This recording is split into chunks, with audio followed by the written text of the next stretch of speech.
let Dr. Ranganathan come in now. Dr. Ranganathan, and I'm just reading these updates as per the interministerial briefing when they say 70% of India's crude imports now routed outside of Strait of Hormuz. Domestic LPG production increased by 25%, 28% now, and that we are also diversifying in terms of buying LPG from other countries. Now, if this is not preparation to deal with a situation like today, what is? Because such deals are not done overnight and certainly not executed. Good evening, Swati, and good evening to my fellow panelists. At the outset, can I just say that, of course, they shall remain unnamed, but two MPs have told me that they prefer watching Times Now debate at 9 than the Parliament, because this is what the debate is never adjourned and everyone has their say. And I agree with that. Of course, we have a wonderful speaker as well that takes care of all the proceedings. So this is a lovely debate that's going on, and please let me have my say. I want to make three very important points. Number one, first of all, the way the opposition is taking up this matter is commendable, but their route leaves a lot to be desired, because the first thing they must realize is that the increase in the price of anything does not translate into you saying that there is going to be a shortage or we must panic. Number one, if tomorrow the price of petrol increases, doesn't mean that people start hoarding petrol. So obviously the hoarding is going on because of panic that has been created. Number two, I saw your primer. One of the Congress leaders was saying that yes, it is legitimate to get panic because A, the government is not answering, and B, our storage will last only 2 days. So that is factually wrong. Only the underground LPG storage will last 2 days. The complete storage of LPG lasts 30 days. Now, our LPG consumption annually is about 31 million metric tons.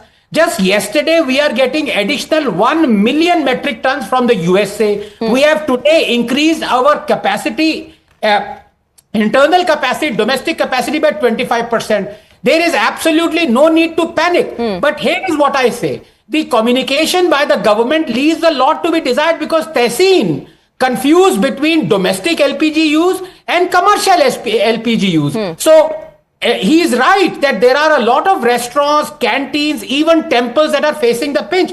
So the question that Pradeep, my good friend, and BJP need to answer, if they are saying everything is wrong, then should they not sue these reports? Should they not sue Economic Times that says 20% of the restaurants have run out of cooking gas? Should they not sue the National Restaurant Association of India that says in 2 or 3 days, 60% of restaurants would be shut down? Now, obviously, this is the commercial use of LPG, but people are getting confused. And because of this news, the domestic consumers feel that, look, our LPG domestic use is also going to be affected. So, in the interest of India, Prime Minister needs to call at least 2 or 3 opposition leaders, have a closed room meeting for half an hour, come out and say, yes, we are taking contingency measures. Yes, the price has to be increased because our absorbing capacity was less. But please do not panic. We have at least 1 month of storage of contingency measures and additional. Now, can the BJP not do that?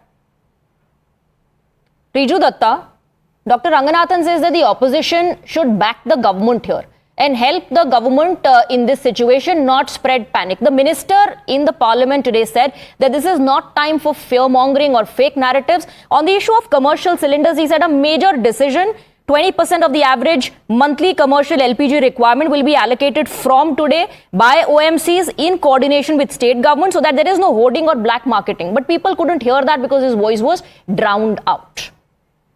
See, I come from Bengal, and let me say this on record. Forget this commercial cylinder issue. It is obviously a very big issue, but domestic cylinder is also a very big issue in Bengal. People who are standing in gas lines, they are not gone there for picnic. People are not getting domestic gas cylinders. The booking numbers are not working. That is why people are standing in the queue. And this panic is man-made. This crisis is man-made. And it is because of the sheer incompetence and lack of foresightedness of the union government. The Honorable Prime Minister visited Israel just before this war started. What was he there to do? Go. He should have got the news that there is something going to happen. He did not go there to dance. Where is what was the petroleum minister doing?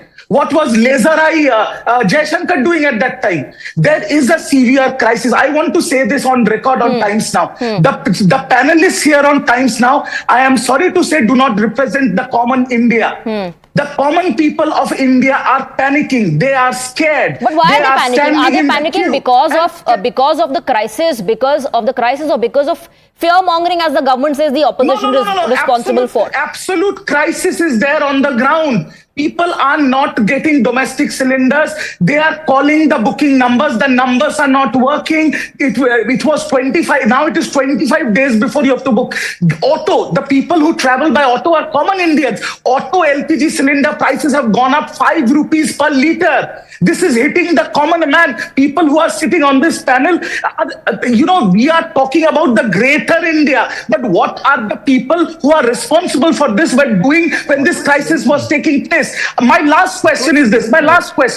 All the panelists here, is the fate of Indians under Modi, in Modi ji's Achhe Din, is to stand in the queue. We were standing in the queue during demonetization. We were standing in the queue during COVID. We were standing in the queue during SIR hearings. Now we are standing in the queue during a gas crisis. Abhijit Iyer-Mitra, the opposition says that the crisis is real. It's on ground for everyone to see. And you heard the government's version, what the minister said in the parliament. This is nothing but, yes, man-made, but according to them, made by the opposition because of their panic and fear-mongering. Stupid statements. Look, the problem out here is the opposition doesn't even read the textbooks that their own historians like Romila Thapar and co used to write for our history lessons in the 8th standard. In 8th standard, we used to do modern Indian history, which used to cover shortages and famines that happened in India. Invariably, in none of the famines in India was there ever a shortage per se. It was a supply difficulty. That was the whole problem, and a problem of even distribution of those supplies across the country. Now, if they don't want to read their own history, what can you do? We know that we have 24 days worth of supplies. All right. A month worth of supplies. We know that the eastern route, which has been activated, the Eastern Maritime Corridor, takes about 24 days for a ship to come from Vladivostok to Jamnagar. The point is, invariably in situations like this, you will have panic, you will have hoarding, you will therefore have the government start taking precautionary measures. This was the same opposition that was claiming till day before, 3 days back, that BB had told Narendra Modi in advance and Narendra Modi had ordered the attack. Now they're claiming the same Narendra Modi was so clueless that he didn't know that he had to hoard up petrol and gas when he knew the attack was coming. You see, both can't be true. One of the two has to be true. Either he was told and therefore we provisioned upon everything. They're basically admitting that they got it wrong 4 days back. Now in another 4 days, they will move on to something else and claim they got that wrong. Tell me something. This is a very important issue. We all agree it is a very important issue. Why isn't Rahul Gandhi talking about it? What is his sudden love for Epstein that he wants to talk about Epstein in the middle of LPG crisis? Somnath Bharti, you want to come in there? Why raise Epstein? I have a quick question. Quick question. My simple submission to all the panelists here is that the opposition, everybody is blaming the opposition. Opposition को vote नहीं दिया है देश की जनता देश चलाने के लिए. That is why we are in the opposition. The people in power, it is their responsibility to look after the common man. Right. They have failed to do that. Absolutely. Now they are saying, those people are saying that they are taking care of the people and there is no shortage. But you have questions? Okay, Abhijit, please. Yes. Very good point. That is why you need to ask the right questions. Anybody knows in a criminal prosecution, if you do not ask the right questions, the criminal gets away. Now let us assume you are right and the BJP is guilty. When you do not ask the right questions, when you give a non-serious gentleman like the person being pictured under me right now, the problem then is he starts diverting, he starts getting into frivolities. He removes from the country. It's about India, not Rahul Gandhi. Okay, one second. But Rahul Gandhi